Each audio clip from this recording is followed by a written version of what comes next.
বন্ধুরা, মহাশিবরাত্রির আগে বাড়িতে একটা ছোট্ট আঙুলের থেকেও ছোট শিবলিঙ্গ অবশ্যই কিনে নিয়ে এসো। এই শিবলিঙ্গ কিন্তু মহাদেবের নিরাকার সাক্ষাৎ শিবের রূপ।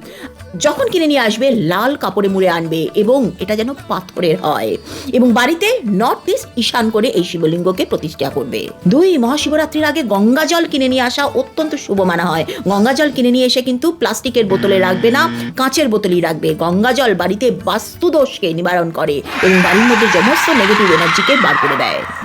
মহাদেবের দিব্য অস্ত্র একটা ত্রিশূল যদি শিবরাত্রির আগে কিনে নিয়ে এসে প্রতিষ্ঠা করো, অত্যন্ত শুভ হয়। এটা বাড়িকে প্রোটেক্ট করে ইভিল আই, ব্ল্যাক ম্যাজিক, তন্ত্রমন্ত্র, কালো জাদু, নজর দোষ, হিংসা, শত্রু থেকে বাড়িকে প্রোটেক্ট করে। তবে জং ধরা ত্রিশূল কিন্তু দেখে নিও, কিনো না।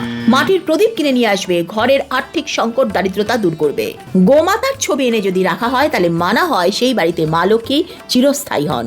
মহাশিবরাত্রির আগে শ্রীযন্ত্র বা কুবের যন্ত্র ধনকে আকর্ষিত করে, ধনকে টিকিয়ে রাখে, তাই অবশ্যই কিনো। আর এগুলো কিছু যদি কিনতে না পারো, একটা ময়ূরের পালক বা 3টে বেলপাতা বা একটু সৈন্দক লবণ মহাশিবরাত্রির আগে এনে কাঁচের শিশিতে করে রেখে দিও, এতে বাড়িতে নেগেটিভ এনার্জি সমস্ত দূর হয়। আচ্ছা, শাস্ত্র যে বলছে শিবরাত্রির আগে গঙ্গা জল, ত্রিশূল, শিবলিঙ্গ এইগুলো কেনা শুভ, এটা তোমরা কি মনে করো? এটা কি সত্যি শুভ নাকি শুধুই কুসংস্কার? প্লিজ কমেন্ট করে জানিও।